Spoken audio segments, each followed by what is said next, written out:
Feminine alchemy is not a metaphor. It is a biological and cosmological and spiritual vehicle operating in our bodies through our wombs, secretions, the blood. It is nature in its full uninhibited glory, and its capacity is literally infinite. So Venus is the carrier of this wisdom.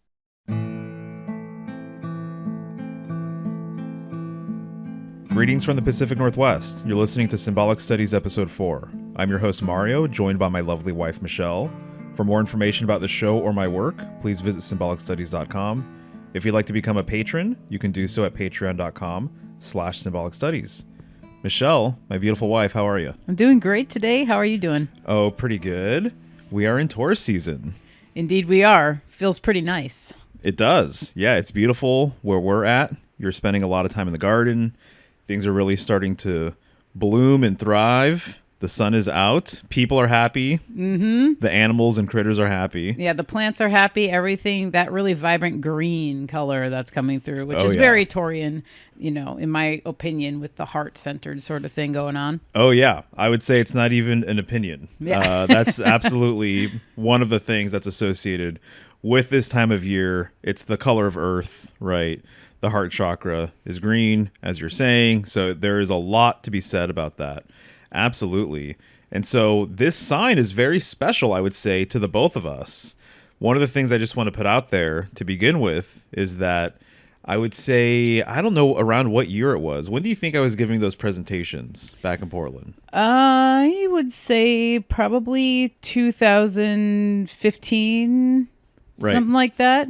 Mm-hmm. Yeah. Yep. No, I agree. So probably right around 2015 or 16, I started giving presentations on symbolism. And one of the first presentations I ever gave was on the symbolism of Taurus and the cow/bull, because I had a huge major sync with it. And there were so many things coming to me at the time that I really felt like I wanted to get a lot of it off my chest. And so that for me was a pretty pivotal sort of thing. And actually, one of the reasons why I gave that presentation is because I had just come back from India. And so that's right. Going to India was a huge transformative experience on a few different levels. But mainly, or one of the things for me symbolically that I took away from it was all of these insights about the cow and what the cow meant to Indians and how it was illegal to literally slaughter a cow in certain regions of the country. And that was actually a thing when I was there. There were certain laws being changed about all of that. And so I came back with all of these insights about the cow and the bull and everything else. And while I was there, I was actually reading The Secret Teachings of All Ages by Manly P. Hall. And that's a classic book. And one of the first things he talks about in that book is literally cow and bull worship. So when you start reading the book, one of the first plates, one of the first prints in there is a work called A Group of World Religions. And when you first look at this piece, you don't really notice what the common theme is. But once you start really decoding it, you see that everything is tied back to the bull and to the cow.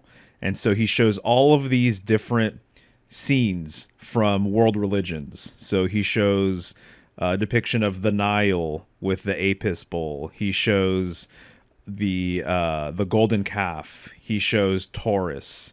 He shows all of these examples of bull and cow symbolism in world history, and he ties them all together.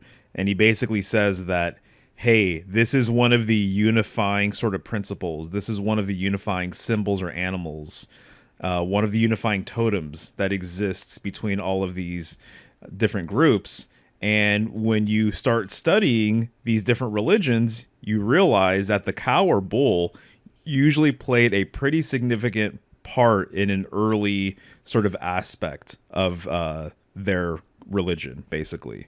And so that was something to kind of behold as well, is that I was there, I was noticing all these things about the cow, and then also this book literally starts the whole entire, his masterpiece work starts with bull symbolism. So I think that says quite a bit.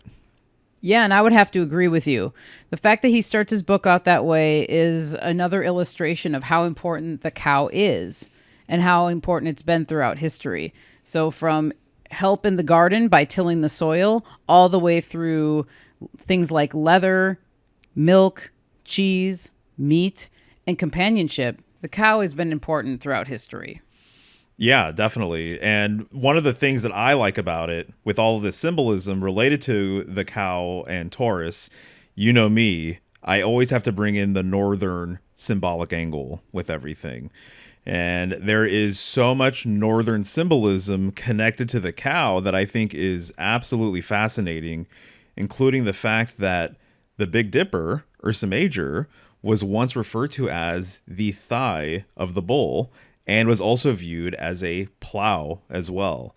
So just even in the northern sky with Ursa Major, with what it does and how significant it was, there's a lot of symbolism connected to the cow that way. Also, too, people know my work. I like to get into the information related to the concept that the stairway to heaven exists and that it exists in the northern sky. And I have a book in my library by Judy K. King. She wrote this book called The Isis Thesis. And she talks about how at one period in time, the ancient Egyptians saw the opening to their underworld as the horn of a bull. And so upon death, you would exit this cusp of this horn. To me, in my opinion, what we're really talking about is the Taurus field of Earth. So what are the odds that the Taurus field of Earth is called a Taurus field? And essentially, what my research has pointed me towards is that there is a electric or an electromagnetic grid around Earth that's toroidal in nature, and the opening is at the north. This is why we have the northern lights, basically, is because of this phenomenon. And so they're actually referring to the northern cusp, the opening of this electromagnetic field, which is the Taurus field. And they referred to it as the horn of a great bull. So it's really fascinating to me that the bull has been sort of referenced as this heavenly creature. So the concept of a bull of heaven, you know, there's even ancient Egyptian illustrations where you will see the bull or a cow, and the cow has stars within its body, and then you see people underneath the cow. And so this cow symbolically is representing the firmament, essentially, right? Which is also really interesting, too, because we have these ideas of there being four corners of Earth or four pillars that hold up the vault of heaven, something along these lines. And so if you imagine these people underneath the cow, and that cow is making up the night sky, then the four legs of the cow symbolically represent the four corners of Earth. That's a great point. Right? Or the four pillars of Earth. So whatever you want to say. And so I think that that's really interesting. So the cow and the bull have long been used and associated literally with the cosmos itself. So for that reason, too, I think it's, you know, it makes a lot of sense that we would refer to this galaxy as the Milky Way galaxy. And there's a couple of ways of looking at that. Is it mother's milk, like the terrestrial mother? Is it the spiritual mother or the celestial mother? Or is it actually a reference to milk that we receive from a cow, right? And that's one of the beautiful things about our relationship with cattle, and specifically the cow, is milk and how significant milk is. And from there we get yogurt and ghee and cheese and, you know, butter, all of these different things. And so this is why in India, the cow has been referred to as the second mother of mankind, because it gives so much and asks so little, right? And then, of course, meat, and then leather, and just everything else, right? So humans just have this amazing, remarkable relationship with the cow. Hey guys, it's Mario. I hope you're enjoying our discussion on Taurus symbolism so far. If you aren't already aware, I have a series called Symbolic Secrets that's only available through my site or via Patreon. At the moment, I'm releasing one episode for every major arcana card, and so far I've released 13 episodes. That's about 13 hours worth of exclusive content. Links for everything can be found at symbolicstudies.com, or if you want to go straight to Patreon, you can go to patreon.com/symbolicstudies. This is also the perfect way to support the show if you like what you're hearing, And if you do like what you're hearing, I'm confident that you'll like Symbolic Secrets. All right, back to the episode. And so then also, to me, this reminds me of the fact that basically in today's world, people view Taurus as masculine. But back in the day, it was more so viewed as a feminine cow. And that's been the case with so many different animals and myths, is that things have become way more masculine over time.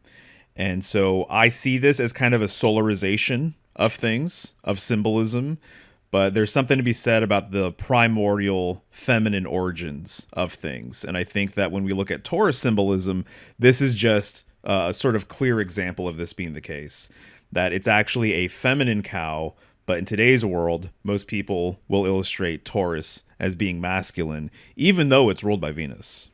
Well, exactly. And then I think of right away, sometimes, with the bull, my mind goes right to bullfighting or a matador, right? Something along those lines, which is much more of a masculine energy. The matador is typically masculine, a male figure that is in front of the bull, taunting the bull, things like this. And so that's a total kind of inversion too, a little bit. Even when you observe the way that the bull is treated before it goes into the bullfight, it's totally, its testicles are being wrapped and constricted. It's in a small penned up space. So as soon as that gate rises, it is ready to attack kind of whatever's in front of it. And that's the whole concept of it. And I think that that's kind of part of the inversion of taking it from the feminine to the masculine. Yeah, no, exactly. And actually, one of the things about all of this is that what a lot of people think, and I think there's absolutely something to it, but when a sign, when that age is currently happening, the animal associated with that sign, at least this is sort of the common thought, is that that animal is revered and is kind of put up on a pedestal and is acknowledged as such, right? And then once that sign has passed, a flip occurs. And essentially, that animal becomes sacrificial. And so that's exactly what you see with the bull, that there's a point in time where it was held in high regard, and there's a spiritual totem kind of aspect with the bull. And then once the age of Taurus had passed, then you see the bull being slaughtered more. Then you see the bull being treated kind of like this. And really, that's what you see in the Tauroctony scene, which is related to the Mithraic mysteries. You see Mithras slaying the bull. So the common sort of understanding is that this is the symbolic end of the age of Taurus, making way for the age of Aries. Very interesting with that. Yeah. So with all of that said, let's start playing some voicemails, because I know we've got a handful to get around to today, which I'm very excited about. And I've asked a couple of special guests to submit a voicemail.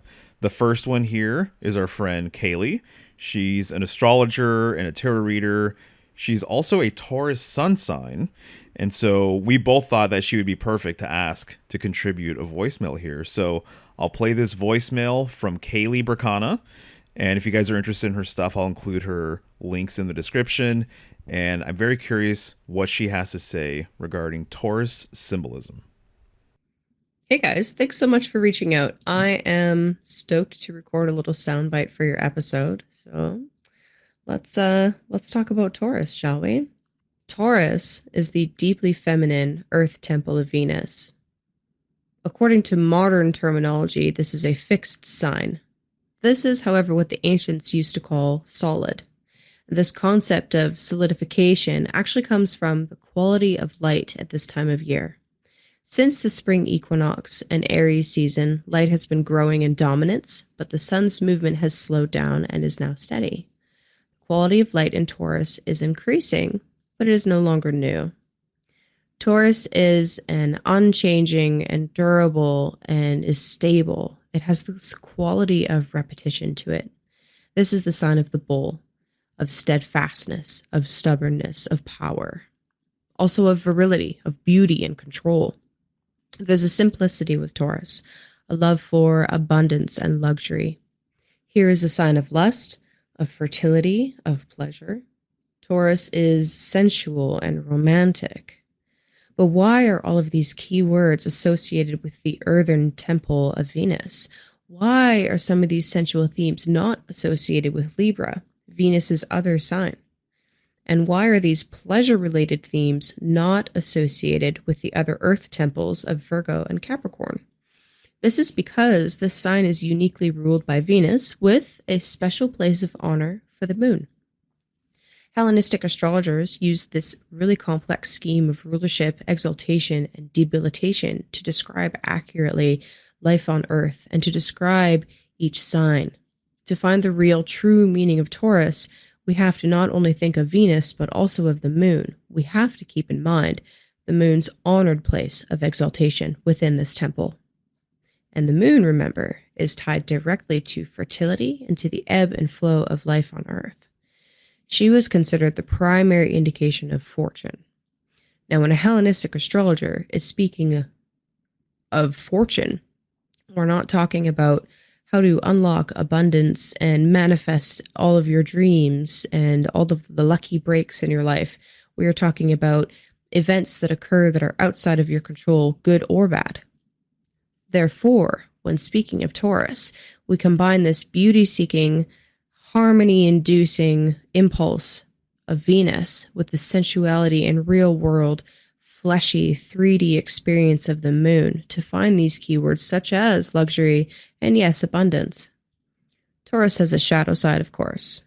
Vanity and a lust for power lurk underneath the soft and sweet keywords listed above. The bull is associated with the power of heaven, and therefore the sacrifice of the bull is done for the sake of lushness. There exists an underlying thirst for blood and dominance over others in the quest for our desires. Remember always what exists as the opposite of Taurus, Scorpio. Here exists the shadow of death. But without death, there is no life, and vice versa. Without pruning, growth falters. Without the decay of compost, we experience a stunt of growth. These are the lessons of Taurus. All right. Thank you, Kayleigh, for that submission. I mean, from there's a lot of threads we can pull at, for sure. But that was a great sort of summary in some ways of Taurian symbolism. I'm really glad she brought up the Venus and lunar connection, right, with the sign, because that is something I know one of our special guests is really going to be diving into. And so that's a whole thing to unpack. But absolutely, you know, with the moon, the first few things I think of with the lunar qualities of Taurus, I mean, I think of the horns itself, right? It's almost like you're putting a crescent moon on top of a circle in order to make the Taurus glyph in and of itself. There's also a lunar connection even with milk itself. There's a lunar connection. I think it's kind of funny, actually, that there's this whole ancient old idea that the moon is made out of cheese, right? Yes. And so there's that sort of concept. And then the idea that the cow jumps over the moon, right? And so the moon always changing, always morphing, always evolving. The other thing, too, that I wanted to touch upon a little bit is the fact that she brought up the axis between Taurus and Scorpio, which is absolutely massive and huge. So I'd like to touch upon that just briefly. And this makes a real sort of potent interplay, this Taurian Scorpionic axis, right? And I'll just say that from my personal perspective, I see it that there was an original axis that was more northern in nature, towards the northern sky, towards the North Star. This was more during primordial polar times. And when things became more solar, this axis shifted to somewhere along the path of the sun. And what I see is that the symbolism associated with the Big Dipper actually got shifted over to the Pleiades, which is right there within Taurus, essentially, right? And so the Seven Sisters. I even made a presentation called the Pleiadians. If people really want to hear my take on this specific thing, definitely check out that presentation because I really get into it. And so the new axis was basically between Taurus and Scorpio, and there's a lot of things to be said about this, essentially. Scorpio has a royal star in Aldebaran, and then there's a royal star in Scorpio called Antares. Mm-hmm. And so these two stars kind of act as almost like signposts in a way between these axis points. And so this axis has now been viewed as kind of like the new stairway to heaven, essentially. And so a lot of people associate some Pleiadian symbolism with that. And essentially, what's kind of been developed over time is that Antares has been viewed as the silver gate, which is the gateway towards the center of the galaxy, because it's right there. So right around Scorpio, Sagittarius, and Ophiuchus, this is the center of the galaxy, right? And when you're looking away from that point in the sky, you're looking towards Taurus. And so this would be the galactic anticenter. So you're actually looking away from the center of the galaxy when you're looking towards Taurus. So this gate has been viewed as the Golden Gate and has been viewed as the gateway to hell. This is one of the sort of fall from grace examples, I think, with Taurus as well, is referring to it as the gateway to hell. It's interesting because we refer to them sometimes as the Golden Gate and the Silver Gate. And the Hierophant card, he's well known for having two crossed keys underneath his feet. The Golden Key and the Silver Key. Some people have said that this relates to the Golden Gate and the Silver Gate. This is interesting as well because the Hierophant card literally corresponds with Taurus itself. And I think it's interesting that this card is associated with Taurus, and we just got news this morning that the Pope died. And so the Pope dies during Taurus season. He is the bull. There is so much symbolism associated with this. If people want to know more about that specifically, by the way, I have a whole video on my Patreon for the Hierophant card. And I really get into all of this symbolism about how he is symbolically a bridge, right? And so Pontifex Maximus, that means the ultimate bridge builder. He's the symbolic bridge between the people and God, or the divine, if you want to put it that way, right? That's what he actually represents. But there's all sorts of stone symbolism that he's associated with and everything else. But also he's the keeper of the keys. He's the keeper of the mysteries. And so some people have put forth that these keys open the gateway that exists on this Taurus Scorpionic axis, right? And so that's a whole big thing there, right? But I'm glad she just brought that up because that's something I did want to discuss today is what's going on there. So there's even some myths. I know I even brought up the Mithraic mysteries earlier, but if you look at the main statue that is associated with the Mithraic mysteries, that Tauroctony scene, the bull is being slayed by Mithras. Mithras is stabbing the bull. And you will always generally see a little scorpion pinching the testicles of the bull, which is really interesting because Scorpio also corresponds with the genitals. And I see this as the interplay between Taurus and Scorpio in that when the scorpion rises, the bull is falling, symbolically, right? Mm-hmm. Interestingly enough, Scorpio being right next to Sagittarius, a similar dynamic is at play. When Sagittarius is rising, the bull is falling. And so we have the centaur. Centaur means bull killer. Centaur, the tar in centaur means bull. So he's the bull killer. So there's an interesting sort of weave going on with all of these things. So I'm just glad at the very least she brought it up, and hopefully that made a bit of sense. I know I've talked to you about this over the years, so you can probably smell what I'm cooking over here. Yeah, and I like how it smells because this is one of my favorite dynamics, I think, with astrology in general, is that power of the opposites, and how you can see this throughout the zodiacal wheel of the opposite sign and how they complement each other and also how they challenge one another. Yeah. And so I think like that's illustrated really well with this and all the things you were just talking about. And I love that she did bring up the aspect of the life and death. So the life aspect with Taurus, especially with the season we're talking about, the fertility, the abundance of the garden and the forests and the landscape is really coming to life now.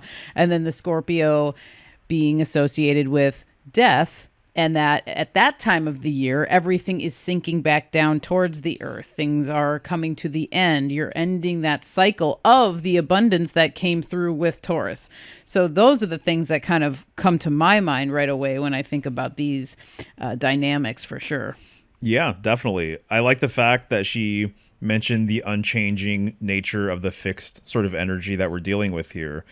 Because really, how I view that nowadays is a fixed, unchanging energy gives you a point of orientation, right? And so that would be a symbolic pole, basically. And so I see a lot of pole symbolism as it relates to the bull or cow as well, with this unchanging dynamic. And the same is true with Earth as well, this unchanging steadiness, right? Kind of this almost like an immutability, right? That it's like a perpetually always there, and it's like an eternal sort of quality, right? I see that with the feminine. I see that how that can relate to the bull, and I also see how that relates as well with some of what I brought up earlier regarding the northern sky bull cow connections, which is really close to the North Star. And if there's one star in the heavens that represents this immutable, unchanging, fixed dynamic, it is the pole star itself, right?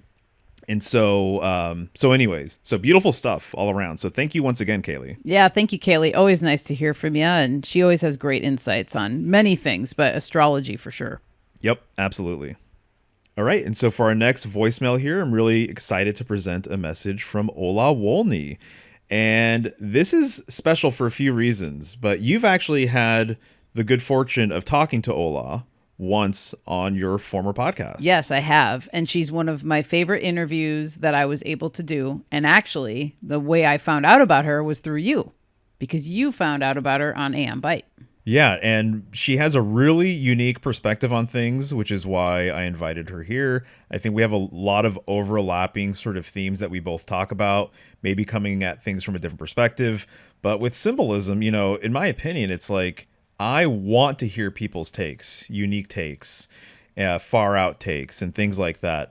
And so when I first heard her, I was blown away at some of the things that she was saying, because it was a lot of stuff I hadn't heard from other people before. And so that's why I passed it along to you. I'm really glad you guys connected. So her clip here is about 13 minutes long. Really excited because that's a nice amount of time to really dive into this weave here. All right, so now here's a message from Ola Wolny. Hi, Maria Michelle. It's a pleasure to be part of your podcast today.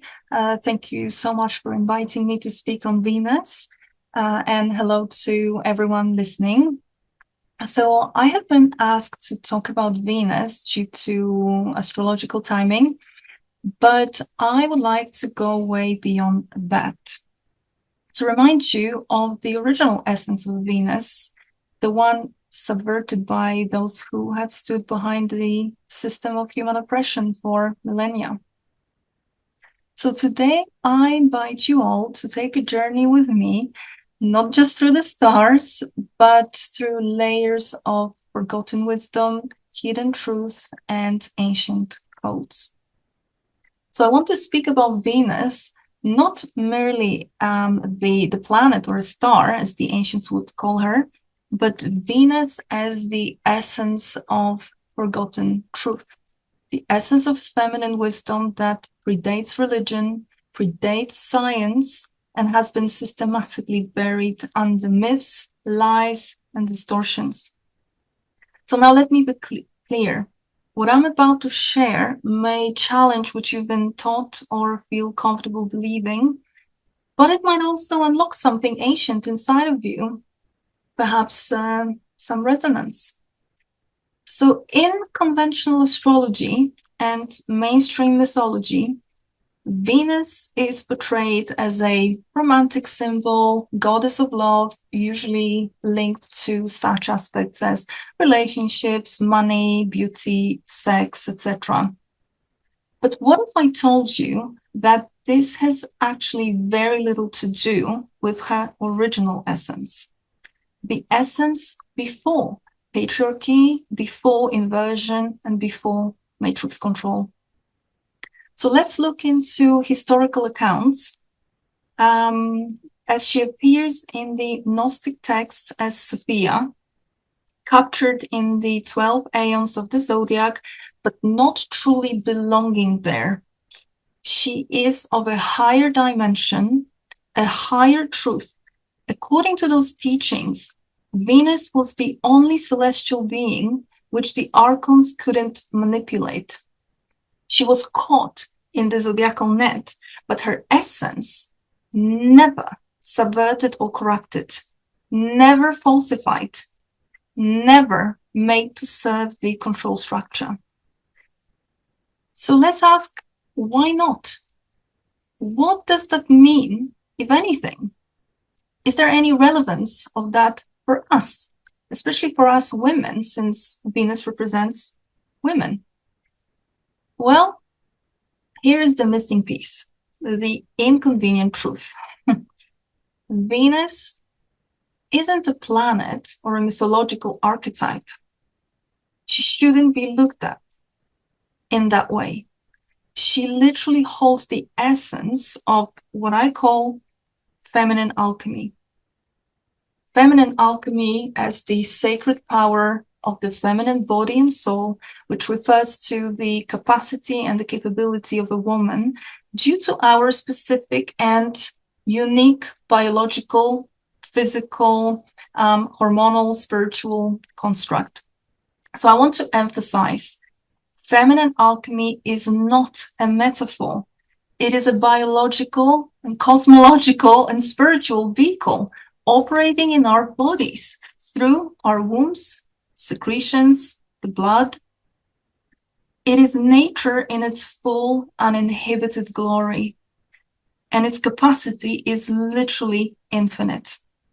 So Venus is the carrier of this wisdom.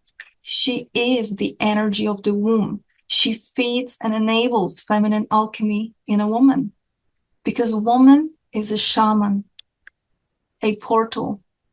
We birth everything into this reality. We are the creators. So one may ask, well, then why aren't we living in a wonderful world, filled with feminine gifts, abundance, happiness, health, the mythical land of milk and honey? Well, the answer is simple. Because those who created this matrix of control, knew very well that they must target feminine alchemy. They must target women in order to succeed with their endeavors. They must oppress, diminish, and devalue women first. They must subject us to trauma, programming, conditioning, which shifts us out of our feminine essence and keeps us in a state of fear, sacrifice, shame, guilt, depression, rage, aggression, all the way to the other side of the spectrum, and so on. Why? Because those states cause fragmentation of the soul, thanks to which we are easier to control. And so the endless reincarnation trap designed by these archons can operate. So what does that have to do with Venus, if anything? Well, Venus provides the antidote. And let me explain to you how. Many of you probably know that Venus has a very unique cycle. Every 8 years, her movement through the sky traces a perfect pentagram. This pentagram lands her in the same place within about 2 degrees every time. But don't you wonder why? What is behind this perfect orchestration? This is not just a beautiful geometry, it's precise, it's intentional, and it repeats endlessly. So the part of that cycle within which she becomes the evening star, then she disappears into invisibility, and then she reappears as the morning star. This cycle has been mirrored in sacred myths. Isn't that interesting? So in ancient alchemical teachings, Venus is tied to the story of the descent into the underworld, the Sumerian myth of Inanna's descent to the underworld. But do you ever ask, what is the true meaning and relevance of that story? Well, it is a story, a coded story. In fact, it's a map. It's a recipe for liberation, and I'm going to explain to you why. So the Inanna's myth tells us that she passed through 7 gates, going down into the underworld, and as she's passing through these gates, she's stripping away layers of clothing and jewelry, which of course, these are just symbols, these are just symbolic. She arrives naked, but not naked in the body, but in her essence. This descent, this is critical. This descent is about shedding of matrix programming, conditioning, trauma, in order to regain wholeness of the soul. But the most important aspect here, and I want to stress it because I know that this very often gets misinterpreted and misrepresented. This is not a metaphor for some mind-based shadow work or psychotherapy, okay? Remember, none of these, psychotherapy, etc., none of these existed for the indigenous people or for the Cathars, the Bogomils, the ancient Scythians, the Minoans, or any other alchemical civilizations. These are creations of the modern sort of mind-based approaches that are very much disconnected from the soul aspect. These are actually matrix traps, healing that effectively never ends. So descent to the underworld it's to a degree it's reflected in the shamanic soul retrieval journey, in the shamanic teachings. The descent to the underworld is the path that every woman should walk to reclaim her soul from the nets that bind her in this world, in this matrix. It is the ultimate liberation from the matrix. And Venus's movement in the sky contains that very message for us. So the movements of Venus in the sky from the evening star through her invisibility period to the reappearance as the morning star mirrors the alchemical path of literally the descent, death, and resurrection. Not physical death, but the mysterium of regaining the soul. So this is the death that you need to undergo in order to resurrect from the matrix. So movement of Venus is not accidental. It is not coincidental. It is deeply linked to wisdom of the feminine wombs, feminine mysteries, and it provides a map, sort of a key for each of us women to undergo the critical alchemical mysterium. And this is something that I speak a lot about in many of my interviews. Why? So that we can liberate ourselves from this matrix and then guide our men through that process. Since we as women, due to our biology, we are the guardians of the portal. We are the shamans walking between realms. So right now, Venus is rising, not just in the sky, but in the collective memory of women. You can feel it. Women are waking up. We may not have words for it, but we are remembering something. You know that there is some kind of feeling. You're being called to something as a woman. The desire to return to our bodies, to nature, to the truth. That's Venus calling. So what shall we do as women? Well, I would say remember your nature as a woman, as a creator, as a shaman. But remember from within. not by going to some courses, listening to gurus, studying some, philosophical teachings, signing up to shamanic courses, or practicing some rituals, because all that is still mind-based. All that is still what the matrix wants you to do, not to rely on yourself, on you as a natural shaman, but something that you have to learn from external sources. Your wisdom is within your womb. It is the inner knowing, the inner feeling. Alchemy is not about some rituals, meditations, practices, prayers, or any kind of worship. It is about return to nature and our feminine essence, that sacred biology and cosmology, which Venus mirrors, so that we never forget. Thank you for listening. All right. Thank you so much, Ola, for that beautiful and powerful voicemail. So much of it I can co-sign. And I love the themes of self-reliance. I love what she said about the transition from evening star to morning star. The whole thing with the pentagram and Venus has always blown my mind. If you've never seen it, by the way, you should definitely check it out. The Kiss of Venus, or the Venus Rose, or the Venus Pentagram is what she's referring to. And the pentagram in and of itself, and the five-pointed star and the number 5, is so tied into Venusian symbolism, it'll blow your mind. It really is very, very intriguing.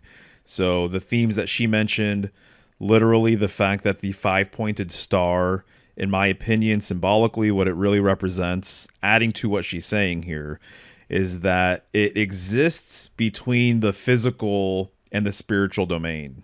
It exists between the solidification of this world and more etheric planes, in my opinion. Like, that is what the 5-pointed star essentially represents when you look at the mathematics of it and the ratio of the 5-pointed star. It is transcendental in so many different ways. And in fact, in ancient Egypt, their symbol for the opening of the duat to go to the other side was a 5-pointed star. And this just reminds me that Roman numeral 5 is a V. Venus starts with a V. And then the Hierophant card is the 5th card of the major arcana. And so there's that 5 there as well. And then also, when you literally look at Taurus, the most prominent feature in the Taurus constellation is a big V, right? And so it makes up the head and the horns of the bull.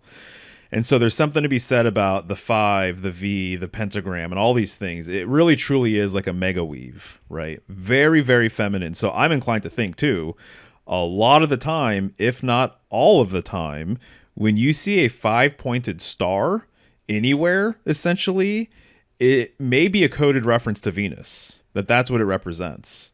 And so also, let's not forget then, the number 5 and the 5-pointed star, we're also dealing with the 5th element, which is ether or spirit itself, which I think plays into all of this. But everything she had to say about feminine alchemy and whatnot, it was just lovely stuff. But as a woman yourself, my dear, what did you think about her voicemail? Well, first off, hearing Ola speak about this subject reminded me exactly why I really enjoy her perspective. Because when I first heard her talk about this, it really resonated with me very deeply. And I think she's very much right that by hearing this information, it could actually trigger an awakening within you of something that you may have sensed before, but couldn't quite put your finger on it. And I think that that's one of the valuable things about some of these more hidden truths that are uncovered throughout time, is that we end up realizing that you resonate with it deeply for a reason, and it's probably because that is the true essence of whatever that thing is. And that kind of comes through for me with this subject matter for sure. I really also enjoy her promoting the going within versus seeking out gurus, seeking out shamanic courses, doing rituals and spells in order to harness this natural power that a woman has, and in turn, that nature has for both men and women and animals and all the creatures that dwell here. And so I really loved the Venus containing the antidote, because what it reminds me of is the homeopathic way of healing, treating like with like. And so I think that that's something that should definitely be thought about. Women guiding the men through the deprogramming, because one of the things that came up is, yes, this is all valuable information. This is connected to the divine feminine, but what does that mean for the men? Well, it means that they can be guided by the woman. Once a woman is able to tap into this inner power for herself, she can then guide the men and the others along their journey in order to do the same, which is a woman's role. That's the role of the mother. The mother is there to provide. She is the protector. She is the one to guide. And so that is something that really resonated with me too. And I highly recommend, if this subject matter or what Ola talked about, if you guys like what you heard, you can check out my interview with her on the Healing Home on YouTube. But also, she has been interviewed by multiple people. I would seek her out though by name and dig into this a little bit deeper, because there's so many great points to absorb and to think about when it comes to this. Yeah, definitely. And I'll say that this opens up a huge primordial feminine weave, which I have a reverence for, and I think pretty much always have. And I think it's a really important topic of conversation. You know, as an example, I'm just thinking of the tarot, and the final card in the major arcana is the world card. Interestingly enough, the Hebrew letter that associates with the world card is Tau or Tav, and it means cross. But whenever you're dealing with a TAU, it has a huge sort of correspondence with Taurus. So Tau, Taurus, right? And so the Tau cross. And what do you see on the world card? You see a woman. You're never going to see a man generally. It's like in all the traditional classic decks, you see a woman, and it almost looks as though she's dancing, right? She's almost like the rhythm of the universe. And I would say, too, she is symbolically acting as the axis or pole for the universe itself, the thing that everything revolves around, right? That she's almost like that immutable still point in the middle that everything churns and sort of rotates around, right? And so by extension, I think that the bull is related to this, or the cow. And by extension, I would say that she's a Venusian goddess. You know, I don't see so many differences between a lot of gods and goddesses. I think that a lot of them have a very, very similar root. And this kind of gets to the heart of my sort of perspective in general with symbolism, is that there's a common tradition amongst all traditions, and it was very feminine, right? And so the feminine alchemy thing is really, really completely on point. Even while she was talking about that, I just thought of the fact that the womb and the vagina is very reminiscent of a V as well, just the basic shape of it. Right. And the downward triangle is the shape of the water glyph. But then it also reminds me of like the Grail, as in like the Holy Grail. And so it kind of just reminds me of some of what she was saying there as she was talking about that. I was thinking of the cauldron and sort of just the vessel or the container as well, where you transmute things, and, you know, you have your own alchemical sort of things that you do with these containers. And so that all came to mind. The other thing I'll say that I think is really interesting here that I was reminded of is the fact that if you look at the Kabbalistic tree of life, there's 10 Sephiroth. The only symbol that you can overlay on the Kabbalistic tree, the only planetary or astrological symbol that fits snugly on the tree of life, is the Venus glyph. And so the Venus glyph plays a part in that whole entire system because of that. And if you do that, the inside of the circle, which would be the symbolic womb of that sigil, basically the inside of the circle is where the hidden Sephiroth is, which is Doth, which is the 11th Sephiroth. Symbolically, this Sephiroth takes you to the other side. It takes you to the great beyond. This is how you access the quote-unquote tree of death, or the clipothic tree is what it's been called. And so this is how you access the root system. This is how you access the night side of the tree of life, right? And so the fact that that is snugly within the circle of the Venus glyph is really fascinating. And if people watch our Grace of Venus episode that we did, they'll be able to see visuals of all of this stuff, right? And Doth is associated with the North. So going back to what I was saying before and just my general perspective on things, so many things going back to the northern sky, I think there's a conversation to be had about northern symbolism, in particular the pole star, and how it relates to Venus.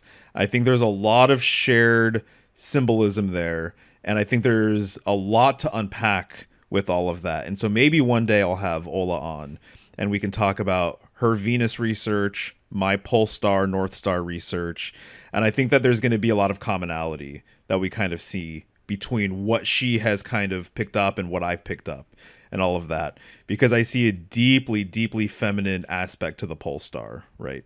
As an example, too, even the church, for what it's worth, has referred to the Virgin Mary as Stella Maris, the star of the sea. This is a reference to the pole star, right? And so people can go on my channel and see all sorts of stuff about all of this. But I thought that was lovely. So thank you so much, Ola, for contributing here. And you have an open invite to submit a voicemail whenever you want about any of the signs or corresponding planets or what have you. Yes, and I second that invite for sure. All right, so these next voicemails are from Katriena, and you may recognize her from her contributions from our last episode. Let's see what she has to say. Hi, Mari and Michelle. It's Katriena. Gosh, there's so much to say about Taurus, Venus, the constellation. I want to start with the horns of the bull. In terms of the idea of the cornucopia, the horn of plenty, what comes to mind is the old adage of the milk and honey, the land of milk and honey. And where do we get the milk from? We can consider the breast milk from when women birth babies. That's the first food. And likewise, when we look at the pre-Greeks, the Pelagians, Hera is one of their older original goddesses. The equivalent for the Egyptians would be Hathor, which the Pleiades are often known as the 7 cows of Hathor. And Hera and Hathor were often known as the cow-eyed one. And the cow is one of their animals. So we know that both bulls and cows, some species, can both have horns. So there's that connotation of the horn of plenty. The milk and honey. Hera was said to create the Milky Ways when milk from her breast spilt out when she discovered she was feeding the bastard son of Zeus. And that is how the Milky Way was formed. And we could also talk about honey, the concept of honey. The bees tend to arrive with the heliacal rise of the Pleiades, which is that cluster of stars found in the shoulder of Taurus, which usually occurs in early spring. And interestingly, one of the Pleiades, the one who's not that visible, Merope, actually means bee-eater. So there's that connection there, as well as there's also this old ancient belief of the Greeks had that bees were born from the carcasses that they spontaneously generated from the rotting carcasses of cattle, of bulls and cows. So, just thought I'll share some of those things. Hi, Mari and Michelle. It's Katriena again.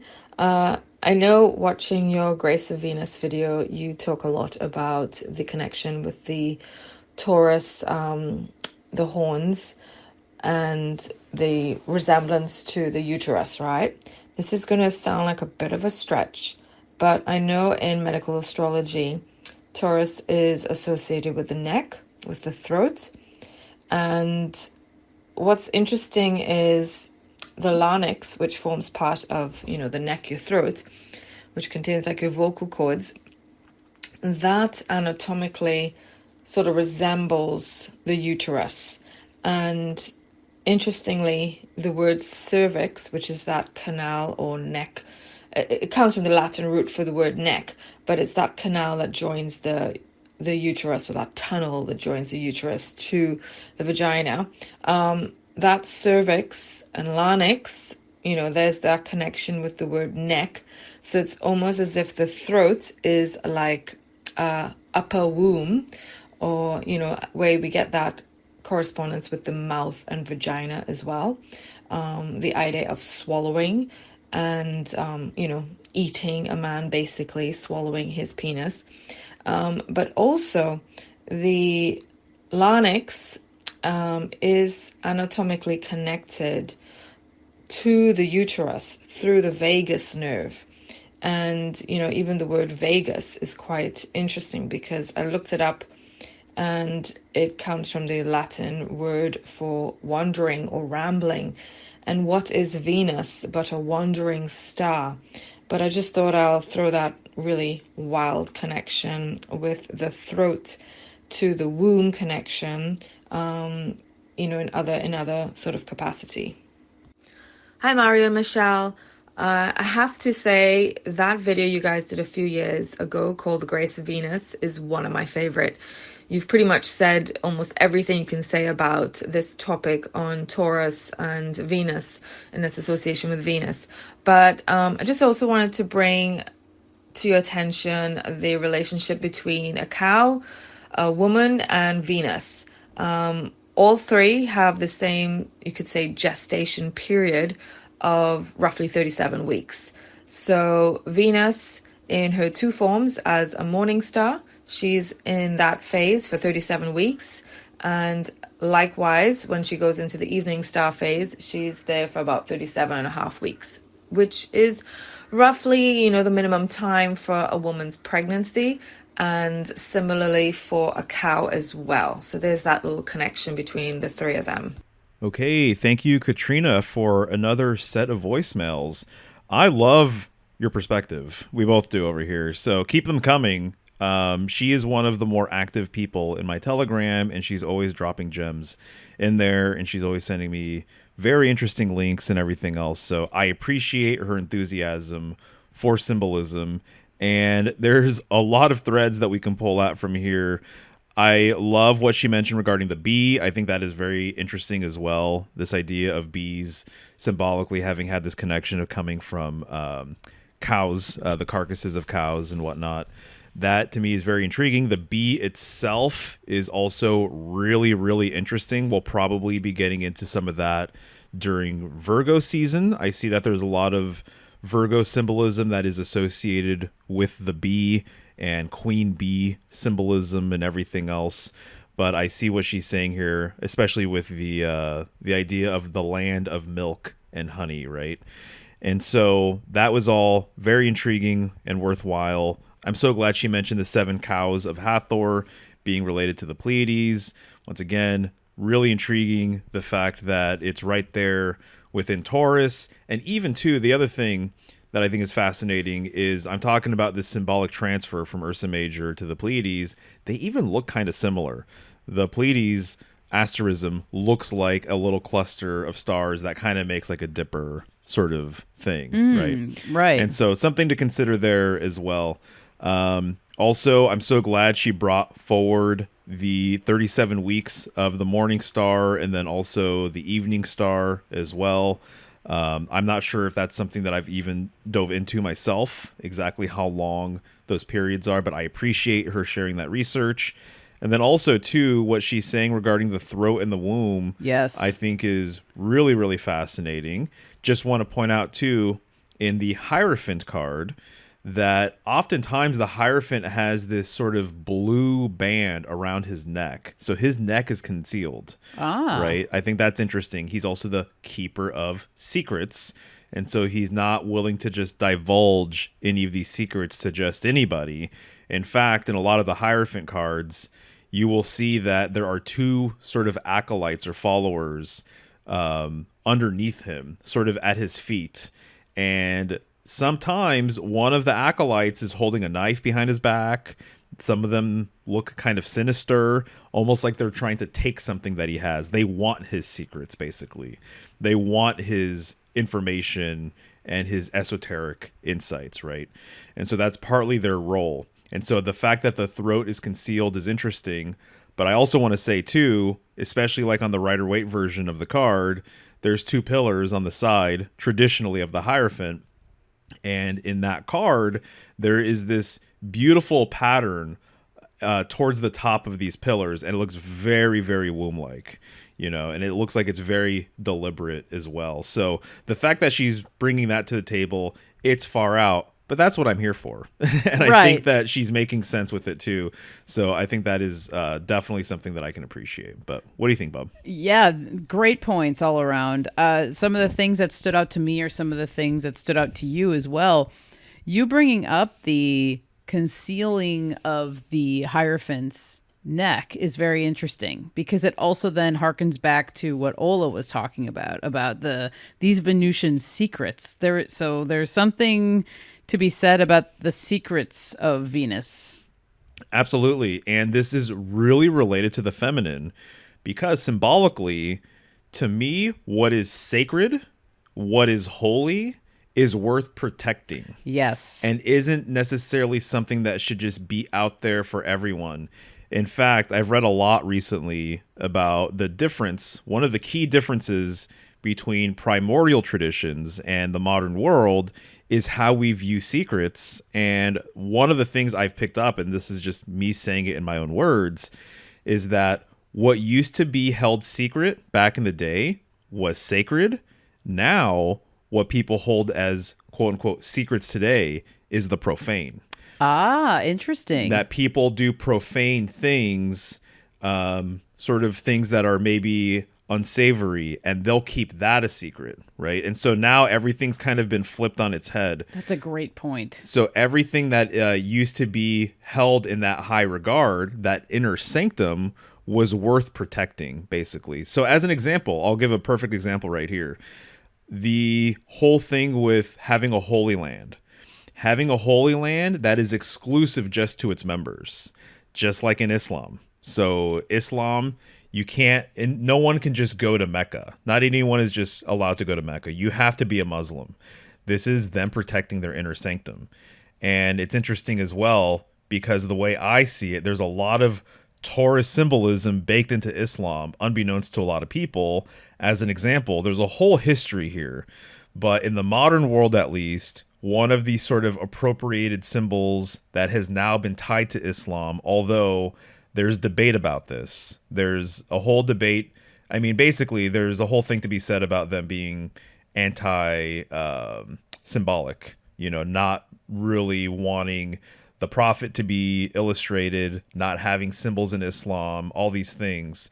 This kind of goes back to some of what we've talked about in private about nomadic cultures, not wanting humans to be depicted, not having sort of like a sacred symbol kind of thing, that they actually preferred to not have humans be illustrated, to not have icons of that sort, right?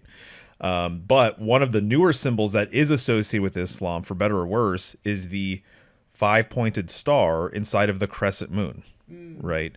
This is tied to some of what we've already been talking about. And so I see it that Islam has a huge correspondence actually with the Hierophant card, with the number 5. There's 5 pillars of Islam as an example. They pray 5 times a day as another example. And they are very much in tune in their own way with the feminine. The Kaaba cube is a feminine object. It literally, Kaaba, it translates to house of the mother. And so I've talked about this before, but the relationship with Virgo and the veil, and how the veil is very much a Virgoan sort of symbol, which is why it's tied to bridal symbolism so strongly. And I would say if there's a sign of the bride, I would say that it is Virgo itself. And I see that there's a lot of overlap with Virgo and Venus too, even both of them starting with a V. And so there's all of that, but even the Kaaba cube wears a veil. And so it's called the Kiswa.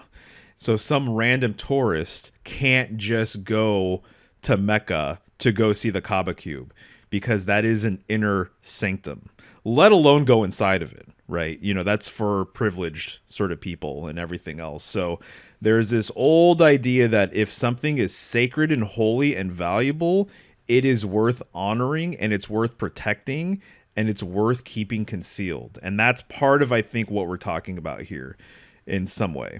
Yes, and this all reminds me of the sacredness of the feminine and the sacredness of sex and the sacredness of virginity. So as you're talking even and bringing Virgo in here, I think of the virgin and then being veiled, and it's the virgin is concealed because she's sacred, and that is such it's a sacred, important thing, worth preserving, worth making sure it is held in high regard. And I think nowadays too, in the modern times, with the internet, with how things are just out there full blast. You know, there isn't much concealing of many things, especially when it comes to the world of sex and the world of how sex is viewed and how dating is and how accessible it is now. Instead of protecting that side of people or of themselves, they're choosing to let it out freely. And that kind of can be a whole other conversation in and of itself when you look at free love, regardless of how you view that concept. I think that was part of the breaking down of keeping these things sacred and making it seem like it's no big deal to just have everything out in the open. Everyone can see it's all for everyone for the taking. Mm-hmm. And I think that's part of just, the corruption of these hidden secrets, these hidden things about Venus and about just the sacredness of it in and of itself. Yeah, exactly. Right. And so once again, that ties back into the Hierophant, not just divulging things. Mm-hmm. It's not just for anyone to hear. And the same thing with access to the womb, the woman being her own guardian to the gateway, and how that's a privileged position to be in. Right. And so, yeah, absolutely. All of these things completely overlap, with each other. And even too, I mean, this is why mystery schools and lodge systems, why they have secrets. It's not just for anybody. It's for people who are initiated in their order. But it's to keep the profane away from the sacred and keep the sacredness sort of intact and uncorrupted and undistorted. And a lot of these things have become completely distorted and corrupted over time, right? And so I could see almost there being a swinging back of people now honoring some of these things, like what you're saying. I also like the fact that she brought up to Hera spilling milk when she found out that she was nursing the bastard son of Zeus. I thought that was really interesting. So all of these little threads, I get so much out of people just like dropping these little nuggets of information here and there, because we're all sort of in our own weave and we're all kind of going down our own rabbit holes. And so when we're able to sort of share the wealth, we all kind of level up together. So Katriena, thank you so much for those voicemails once again. Hi guys, I wanted to talk about the Taurus-Scorpio axis and the imagery that is evoked for me with those two signs. So specifically, I'd like to talk about beauty and horror, which I think are really relevant for those two. So Taurus exists in the blooming world, the above ground beauty of nature, where Scorpio exists in the decaying world, in the underground, which is that horror of death. Where Taurus has an almost wholesome fairy tale children's book quality to it, Scorpio leans into the ghost story horror film realm. If we look to the tarot, Taurus is represented by the Hierophant, which brings to mind the echo of a choir in a cathedral, the harmoniousness of Venus. Taurus also rules the throat and the vibration of the larynx, which I think is really cool when you think about just how resonant the vocalization of a cow is. I like the church symbolism here as well in context to confession, because the Hierophant is a trusted figure. You go to him to be honest and out in the open, which is so opposite Scorpio. In tarot, Scorpio is represented by Death, who is the cloaked reaper figure. He's not trusted. He strikes terror in you.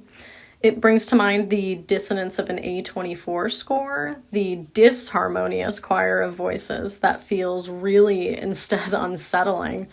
In reference to the church symbolism and confession, Scorpio is the taboo. It's the sins that we don't confess. It's the secrets that we take to the grave with us. And then lastly, on Taurus alone, Taurus is the heaviest of the signs. There's no way that you're getting a 2,000-pound bull up off the ground unless it wants to stand up.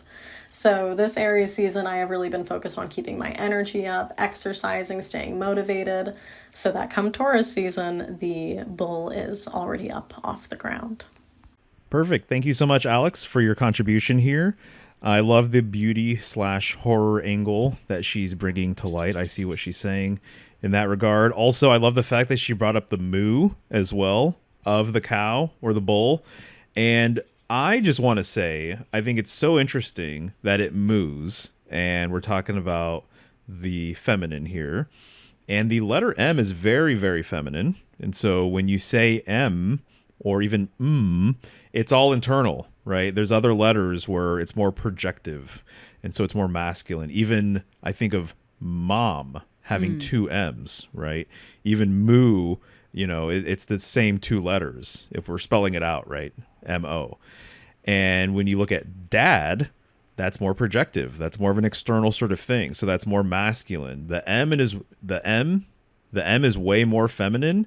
I see it that the M, the glyph for the M, likely came from the water glyph, right, as well. And so when you look at old sort of hieroglyphs, right, with water, it just looks like a zigzag. It just looks like a series of M's or a series of W's. And all you have to do is just flip the M upside down and you now get a W. But there's so many feminine words that begin with M or W. So as I already mentioned, ma, mom, which from my understanding, that's pretty close to being universal, that babies just learn ma or have an intuitive understanding that ma is mother. And then you have matter as well, which I think there's a feminine aspect to matter. I've said the same thing regarding the matrix as well. Also with the W, you have woman, womb, you have witch, you have all of these different things. So just the fact that that was brought to light, I think is pretty interesting, but great points all around. What do you think, baby? Yeah, great points all around, Alex. And a lot of the things that you had already talked about, babe, kind of resonated with me as well. So I will just say thanks again, and let's roll on to the next voicemail. Namaste. This is Anirudh, a Taurus moon strolling through the golden pastures of the cosmos. Picture the bull not just on the ground, but in the heavens. Tropical astrologers see Taurus as late spring lushness. Vedic seers lock eyes with the actual stars. Either way, the bull is our cosmic gardener, turning raw airy sparks into fragrant earth. Inside the bull live 3 legendary rooms: Kritika, the Pleiades, 6 fiery goddesses nursing war god Skanda; Rohini, Aldebaran, the ruddy eye of the bull and the moon's favorite queen. She's pure fertility; Mrigasira, Orion's deerhead, ruled by Soma, the lunar nectar, a gentle quest for what truly satisfies once the belly's full; fire, fruit, and the forever search, the bull's secret trilogy. Now zoom out. Sidereal Taurus is star-anchored. Tropical Taurus is season-anchored. One maps the soul to the sky, other the sun-earth dance. But both shout the same mantra: steady your roots, savor the senses, and then transmute desire into illumination. Taurus rules the throat, so sing it. Nandi the bull guards Shiva's gate, Mercury. Europa rides Zeus' bull, and we ride the toroidal flow. As above, so below, spiraling energy through the heart of the bull. So wherever Taurus lands in your chart, ask, what am I building? Beautifying and finally freeing. Sharpen with Kritika, the Pleiadian fire, bloom with the Rohini grace, roam with the Mrigasira wonder, and the bull will carry you from earthly pleasure to stellar wisdom. All right. Thank you, Anirudh, for that submission. Very much appreciated. He mentioned early on locking eyes with the bull, and that is something that I did want to touch upon in this conversation today, is the fact that Aldebaran is the eye of the bull.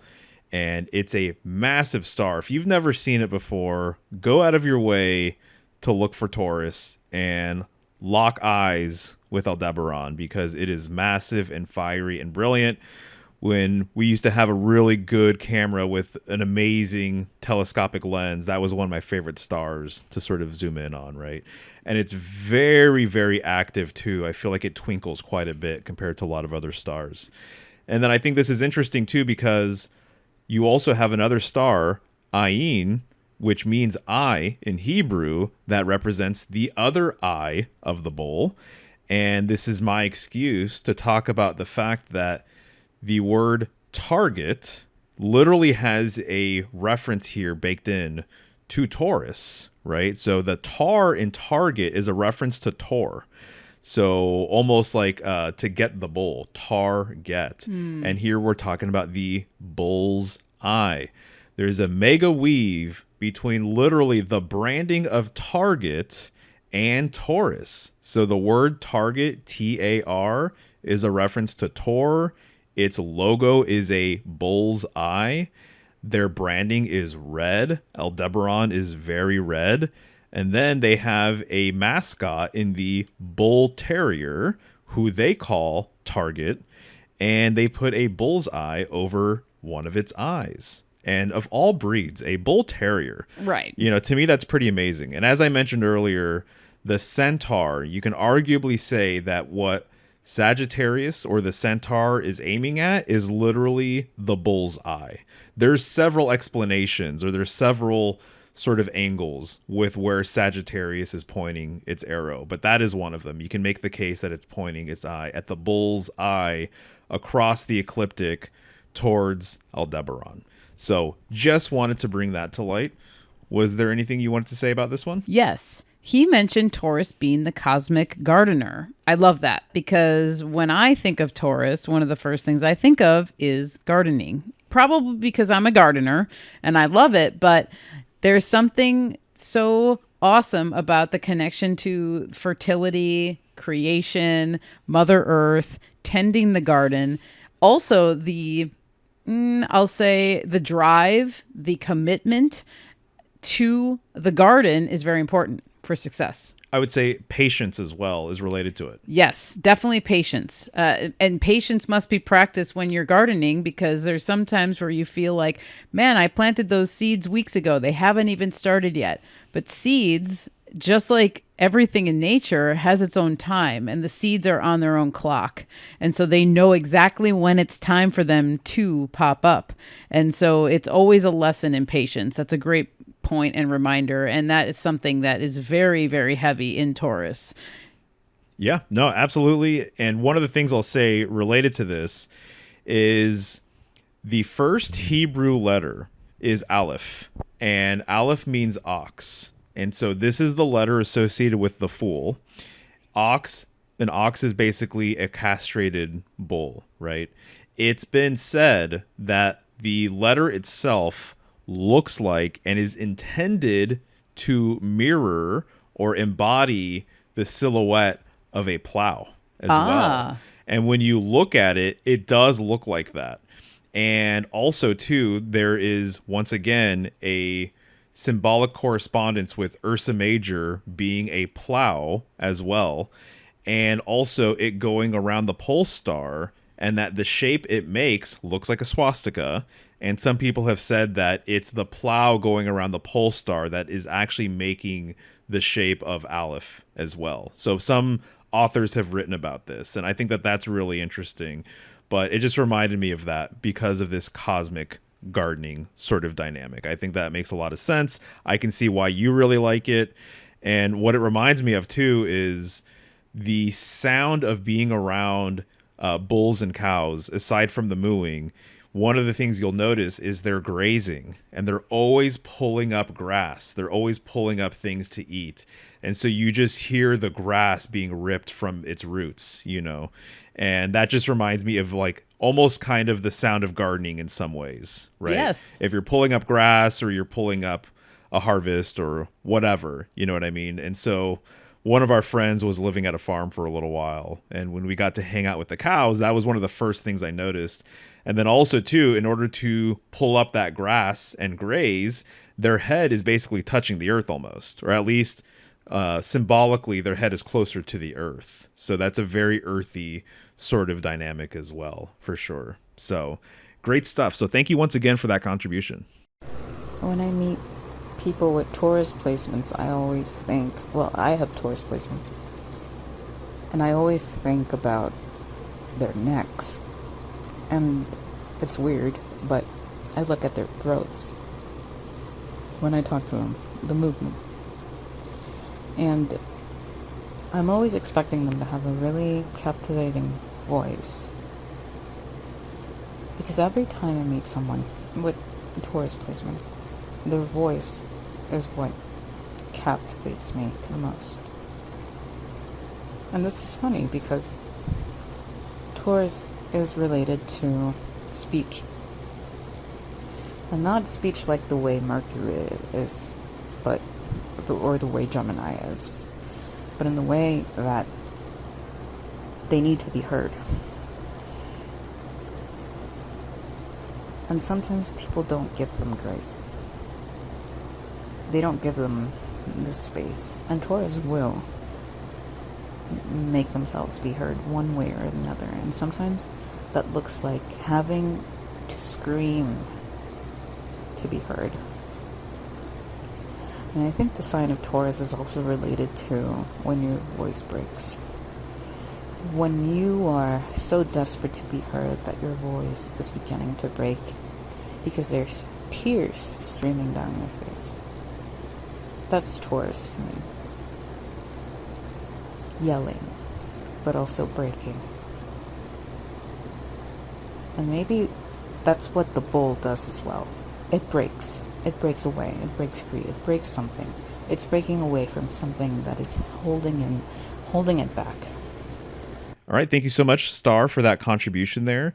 You know, one of the things you said towards the end of the voicemail I thought was really interesting regarding the bull breaking things, because there is a whole myth about the bull breaking the cosmic egg. And that's one of the illustrations that you'll see in The Secret Teachings of All Ages by Manly P. Hall. In that group of world religions painting, you will see right behind Muhammad, you will see a bull basically breaking the cosmic egg and kind of allowing the egg to then hatch whatever's inside of it. And so I thought that was interesting. And then you had brought up the symbolism of the bull in the china shop, right? And of course, the bull or the cow, they're not necessarily dainty, right? And so they are rough around the edges. And actually, a lot of our Taurian friends, that can kind of be sort of associated with them in a lot of ways, wouldn't you say? Yeah, I would say that for sure. And I myself have a Taurus moon, and I kind of have that sort of, unrefined or rough around the edges sort of feeling, I guess. Right. Yeah, definitely. But hey, baby, I'm here for it. Thank you. It's one of the reasons why I love you. So thank you for that. And moving on. Yes. Hi there. Well, this is Briana from Les Moiras Astrology, and remember I told you I was gonna send you information on the constellation of Taurus? Well, I don't know how much info do you need, but in summary, let's say since your page is about symbols, we're gonna speak, I want to speak first of the symbol of Taurus. So the glyph, most people think it's a cow, but to be honest, remember that the moon in astrology is exalted by Taurus, so people used to create calendars based on the moon, and the glyph is actually a full moon, a new moon, and a crescent moon, which is the symbol of the triple goddesses that we can see around the ages.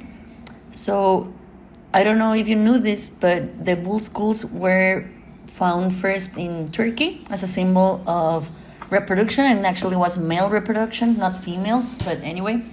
So then in the Hindu cosmology, they were worshipping a deity called Nandi, which is a cow and a bull that has the exact same symbol of the glyph. Then I believe it was Sumerians that they have the myth of the bull of heaven, which is also the constellation of Taurus. Then the Egyptians with the god Apis, and then if I remember good, Greece, then Rome, And as you can see Hathor, or you can see, like, if you see this symbol of Taurus, you can see a lot of religions and a lot of people or deities that have this. For example, the High Priestess in the Tarot. You can see the Taurus symbol in the forehead. You can see also in Lilith, in Hecate, in a lot of goddesses that aren't related to Taurus. They still have the glyph because it meant connection with the outer space, with the moon, like those perceptions. And if you understand the cosmology of Aries, which I know you do because I have seen your page, in the myth, Aries wants to destroy the Minotaur. Sorry for the English, but yeah, there's a labyrinth with a Minotaur that was protecting the zone. And then when Aries tries to kill the Minotaur, he understands that Taurus is immortal. So Taurus keeps on bringing each time to life, and then Aries tries to run away from Taurus, and that's why in the constellations you can see Aries running away from Taurus, and half of the side of Taurus is chasing Aries, and the other side is in the labyrinth because Taurus cannot leave the labyrinth. So there's a lot of religions and mythology on this part of the symbol. You can also have the Roman mystery of Mithraism, which is the ritual of slaying the bulls. You also have in the bullfighting the Mesopotamian calendar. And the constellation of Taurus has 2 star clusters, the Hieres and Pleiades. So normally the brightest star is in Taurus, and it's called Aldebaran, which the name comes from Arabic. I think it's Aldebaran or something like that, which means the follower. And it's also named as the eye of the bull, or in the ancient mystery schools, the eye of Taurus is called the eye of illumination, the bull's eye, because this references the followers and illumination and are a hint of a deep connections with Taurus and the spiritual awakening. So Taurus is the first earth sign, fixed sign actually, which represents substance, and in other words is the physical realm. It adds fixed energy to form supports or containers. So in esoteric astrology, Taurus is here to maintain the single point focused on the material plane. This is crucial, obviously, in the early stage. Like Aries is going to bring the spirit, and Taurus is going to be the container. The earthy face of the bull is just a conception. Actually, in the sexual act, the seed of life is represented by Aries, but the canal that gets the seed is going to be Taurus. That's why sometimes it is associated with female. But remember, bull is also a representation actually of male power by killing a bull. So for example, in the cult of Mithras, it was said that you had to kill a bull so you are now a male and stuff like that. I mean, maybe I talked a lot, I'm not sure, maybe you need more information, I have more, maybe you have already have something, but yeah, some people also said that the Taurus symbolism is not a moon and it's not a cow or something, it's actually the throat. Remember that the chakra or the part of the body that Taurus symbolizes, it's the throat. So if you see this symbol with another eyes, it's the eustachian tubes that connect the throat and the ears. So yeah, it has been suggested that this is the vestigial drawing of the larynx. So I'm not sure, but hope this is enough information for you. Okay, and that one comes from Briana. Thank you so much for your contribution there. There's a couple things I definitely want to hit on. I'm really glad she brought up the labyrinth and the Minotaur, and the labyrinth being protected by the Minotaur, this half-human, half-bull creation. And to me, there's just like a lot to be said about labyrinth symbolism in general, and how the labyrinth symbolically relates to this reality that we live in. And I think that kind of at its core, maybe the more esoteric sort of aspect of it is that it's us getting to our center, and kind of like a labyrinth, the path changes and there are new corridors that open and corridors that close, kind of like the Labyrinth movie, right? And so it's not always the same.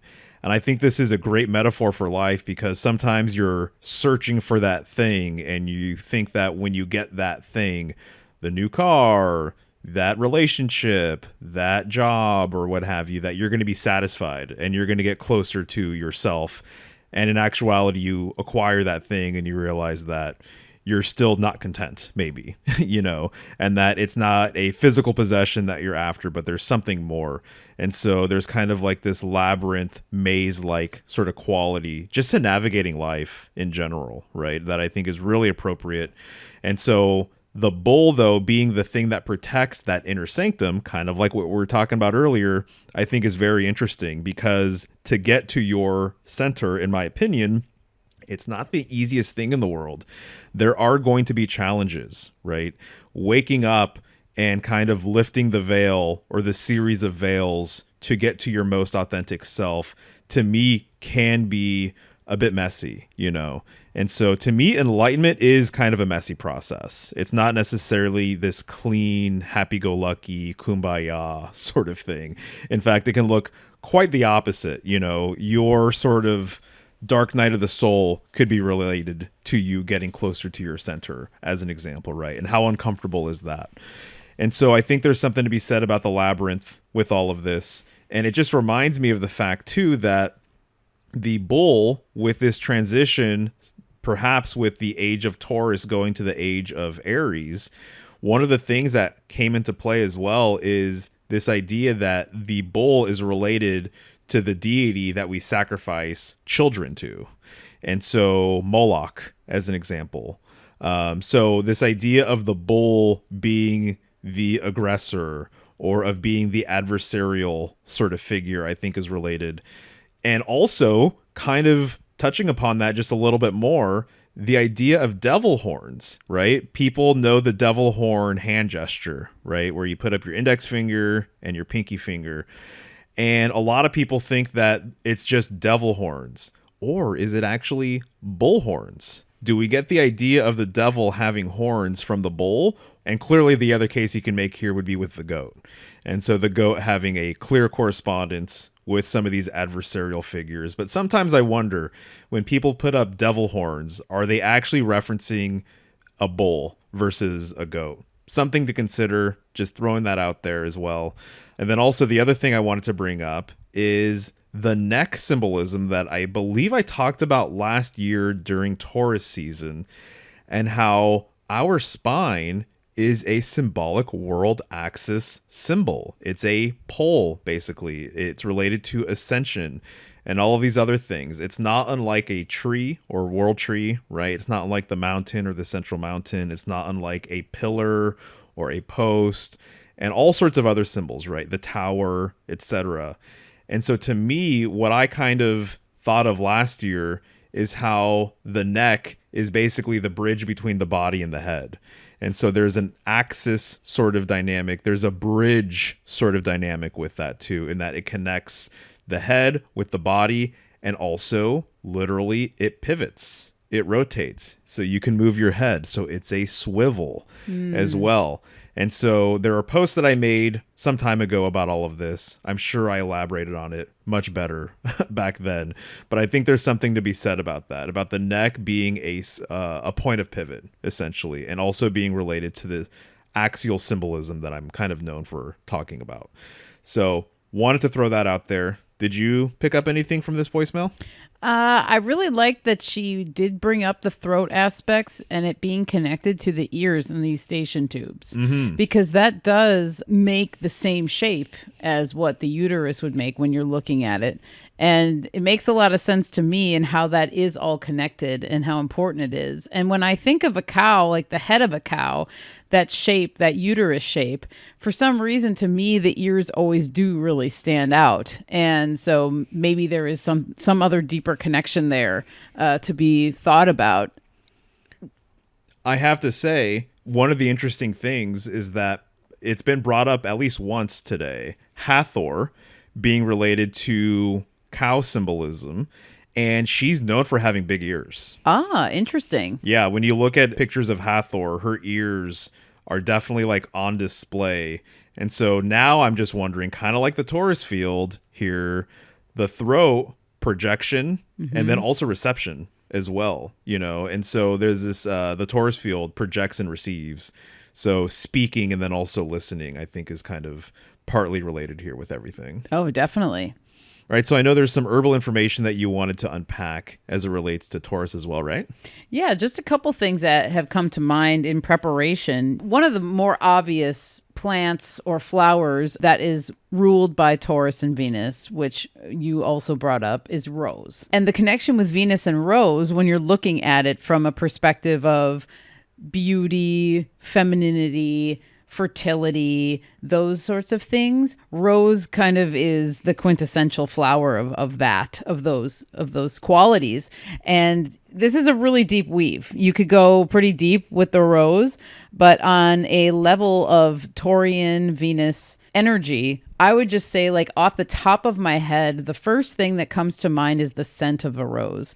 And there's a couple of things that go along with that. But one of the things that I always have been fond of when I look into rose symbolism is the thought or the belief that when one smells a rose or smells the scent of roses, when there is no rose present, that is a sign of God or of Mary being near you, or giving you a symbol from the other side, or a sign from the other side that things are okay, or that you are being watched over in a good way. And there's been stories of people saying they received miraculous healings, and when they received that healing, it was the scent of the rose that was permeating the room they were in. There's all sorts of things that have happened like that. I've actually even experienced something like that. And it was one of those things where when it happened, I kind of didn't realize what was happening. And then in hindsight, looking back, I just had the scent of roses come through in the dead of winter in the house while there was no roses present. Right. So there is something to be said about situations like that, and I think that the rose brings some sort of healing and comfort to situations. And a lot of times too, roses are one of the most popular flowers to be gifts for someone else as a symbol of love or passion or even sympathy. Right, and there's a huge 5-petaled correspondence with the rose. I know I talked about, and Ola talked about, the Venus rose or the Venus pentagram as well. So that's interesting too. And the most common rose to be depicted in artwork generally is a 5-petaled rose. Yes. Like I'm thinking of the tarot, the death card. Death oftentimes is holding a flag and there's a 5-petaled rose on it. Even I've seen versions of the Hierophant card, and there's 5-petaled flowers on it, basically, kind of alluding to the rose. Some people may know it as the Tudor rose, the 5-petaled rose, but I know that's a common sort of configuration with the rose. To your point, which relates to what I said earlier about the pentagram, and I would say by extension the 5-petaled flowers, kind of having this quality of existing between the material and the spiritual plane, right? Yes, that's a great point. And then the 5-petaled rose is actually present on the wild rose, which you can find in the forest. And that petal actually also has a heart shape to it as well, which I've always found fascinating when you're relating it to the Taurus field, the toroid, and Taurus and Venus. And heart is an anagram for earth. There you go. And then, which is not far off from hearth, which Right. is the center of the home, which is one of the things that I always think about with Taurus is the domestic arts and the importance and the value of partaking in domestic arts and being proud of doing those things and how important they are and how much it really helps to make the household go around, make the family go around. And it has such a strong connection to me, to Taurus, and all of those sorts of themes. The other plant that comes to mind that I have been thinking about is mugwort. And now mugwort is typically associated with the moon.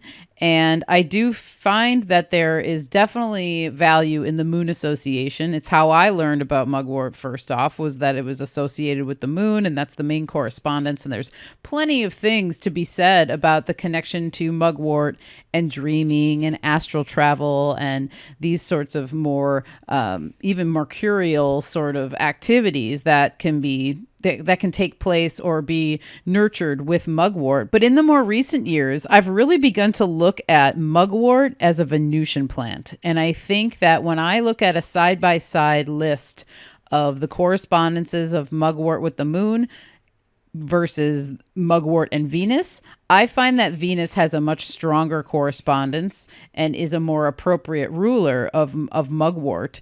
And I think that the Venusian connection to mugwort is actually more of a traditional or primordial correspondence, and the moon is the more modern interpretation of the correspondence. And so I wanted to just kind of bring that up a little bit, because mugwort to me is one of the plants that's really near and dear to me, and I continuously learn about it every single season. And one of the things that I came across last year when I did a show which I entitled Mugwort Musings, which was all about this connection that I was finding with Venus. Mugwort is very popular in the East, particularly in Korea, Japan, and China. And in Korea, of the 200 species of mugwort that grows, 38 of those species actually grow in Korea. And the Koreans, they look at mugwort in a much more practical way. And they don't even really associate mugwort with the dream realm at all, which I found fascinating. And they associate that that's like a Western view of mugwort. Whereas in Korea, they're using it for everyday uses, like in tea, in culinary dishes, like in meatballs and soups and rice cake and mochi. Mugwort is actually featured in a lot of those things. And they also use it as a beauty tonic. So you can go to mugwort spas where you can soak in mugwort water. They have mugwort facials, mugwort facial and body scrubs. They use it on that sort of level. And for me, that is like Venus all day. Yeah. They look at it so much more practically. And I think that there's something to be said about all of that. There's a few, doctrine of signature things that I have found throughout my studies of mugwort that connected to the skin. And I think that it has a really great value when it comes to skin care, because it's really high in amino acids, and amino acids basically help our bodies create protein, which then in turn helps us to repair, helps the skin to repair itself, helps it to tighten. And there's that astringent quality that comes through that I think is kind of like a Taurian sort of thing as well. And that's my little spiel on the plants, but specifically mugwort. And if you want to know more about the mugwort Venusian connection that I've kind of made, you can find that on the Michelle's Healing Home channel on YouTube as well. Right. Yeah, one of the things that I'm thinking of is just the Venusian quality is we tend to overemphasize the beauty, sort of superficial almost, surface level. Not that beauty in and of itself is superficial, but I think that people tend to think of just the aesthetic of things when it comes to Venusian things. But as an example, a mother, and I'm thinking of a few myths here, but like a mother, the everyday mother, may not be the sort of glamorous woman that is associated with quote unquote Venusian beauty, but in her practicality, in her nurturing ability, in her motherly tendencies, she embodies the Venusian. Right. Regardless of what she may look like, just from an aesthetic sort of perspective. So I'm kind of having an appreciation here, I'll say, with Venus being related to this beauty sort of dynamic, but then also the practical side of things. Right. As well, right? Which is a very Taurian thing, to be very practical with things. And then also I was just going to say, a mugwort sort of spa sounds like your paradise. Yeah, it really does.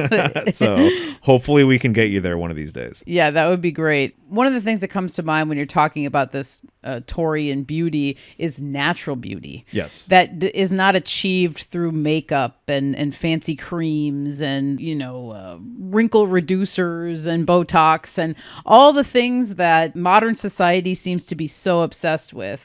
There's like this obsession with keeping this youthfulness, this adolescent youthfulness about us, which is very unrealistic. It's one of the more actually unrealistic things that you can fall into, in my opinion, because it's so opposite of the natural rhythm of things to think that you can stay young forever and that you would actually even want to stay young forever. It's kind of this Hollywood sort of created fantasy land. For this reason too, I really like tarot from Egyptian mythology. And she is someone that I have looked into kind of at length. This was more so several years ago. But for those of you who are unfamiliar, she is a large hippopotamus. Oh, that's right. And she has saggy breasts. And she's in the northern sky, which is why I really took a liking to her. And so the whole thing behind it, though, is that she represents more so of the like terrestrial, everyday mother who is beautiful in her own right, despite your sort of aesthetic standards, right? And so she was really like the nurturer, and she represented sort of the goddess, the everyday goddess for common people, and even like poor people and lowly people and things like that. And so I think that it's just really interesting that that's what she's sort of connected to, and I can appreciate it, you know, for a lot of different reasons. But yeah, that was great. That was a fun episode. I think we touched upon a lot of interesting points, of course, related to Taurus and Venus. And we will see you guys next month for an episode on Gemini. Nice. Thank you guys for tuning in. All right, take care. Okay, this concludes the live recording Michelle and I made on Monday, April 21st, 2025. Thank you to everyone who submitted a voicemail, but especially our special guests, Kayleigh Berkana and Ola Wolny. Kayleigh can be found at KayleighBerkana.com, and that's Kayleigh, Kayleigh, Berkana, Berkana.com. If you're interested in her services, definitely reach out. And Ola Wolny can be found at selfmasteryquest.com. And I just have to say, her information is so interesting to me. It's really unlocked a lot of things upon editing this episode. And so one thing it reminded me of is the fact that older Hierophant cards actually show a female pope, not a male pope. So if you look at like the Visconti Forza as an example, you will see a female priestess. So I think that's really, really interesting and just kind of adds to some of what she was saying and some of what I was saying. Anyway, hopefully we'll converse at some point down the road. Also, in case you weren't aware, I am available for tarot readings, study sessions, and symbolic birth chart readings. Essentially, if you think I can help you on your symbolic journey, please reach out. It's always a pleasure meeting you guys and talking symbolism. You can book a session on my site, symbolicstudies.com, or as always, you can text me at 503-893-4606. Also, for exclusive content, head on over to patreon.com/symbolicstudies, or you can get the exact same content on my website, symbolicstudies.com.